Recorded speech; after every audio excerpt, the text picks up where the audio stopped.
এক ব্যক্তি খুব তার শখ যে তিনি সাহাবীদের মতো নামাজ পড়া শিখবেন। কথা বুঝতে পারছেন? সাহাবীদের মতো নামাজ শিখবেন। তো একজন বরেণ্য আলেমের কাছে এসেছেন, এসে বলছেন যে আমাকে সাহাবীদের মতো নামাজ শিখিয়ে দেন। তখন সেই আলেম আরেকজন আলেমের সন্ধান দিয়েছেন, যা তুমি তার কাছে যাও, তিনি শেখাবেন। তো সেই ব্যক্তি একটু অবাক হয়েছেন, কারণ যাকে প্রশ্ন করেছিলেন তিনি অনেক বড় মুহাদ্দিস, আর যার কাছে পাঠানো হচ্ছে তিনি অত বড় মুহাদ্দিস নন, কিন্তু আবেদ, আমল করেন। তাকে গিয়ে বলছেন উনি আমাকে পাঠিয়েছেন সাহাবী বলা নামাজ শিখিয়ে দেন।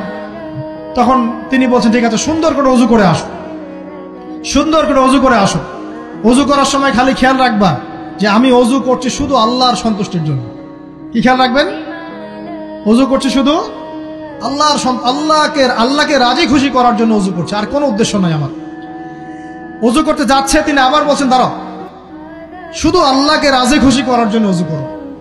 আবার শুরু করছেন, আবার বলছেন শোনো, শুধু আল্লাহকে রাজি খুশি করার জন্য ওযু করো। এভাবে বলতেই আছেন, নামাজে দাঁড়িয়েছেন, দাঁড়ানোর আগে বলছেন শোনো, শুধু আল্লাহকে রাজি খুশি করার জন্য নামাজ পড়ো। বলতেই আছেন। এক পর্যায়ে সে ব্যক্তি নামাজ শুরু করলো, নামাজে মনোযোগ এদিক ওদিকে যায়, আর তার মাথায় এটা আসে, এই শুধু আল্লাহকে রাজি খুশি করার জন্য আমাকে নামাজ পড়তে হবে, শুধু আল্লাহকে রাজি খুশি করার জন্য নামাজ পড়তে হবে। এই চিন্তা তার মনের মধ্যে ঘুরপাক খাচ্ছে। এভাবে নামাজটা সে শেষ করেছে। শেষ করে চিন্তা করছে যে নামাজ তো পুরোপুরি মনোযোগ দিতে পারলাম না।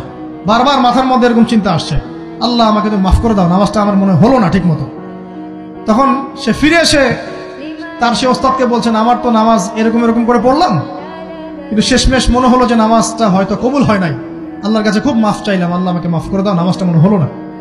তখন সেই যে প্রথম ব্যক্তি যিনি পাঠিয়েছেন তিনি বলছেন এটাই হলো সাহাবী ওয়ালা নামাজ।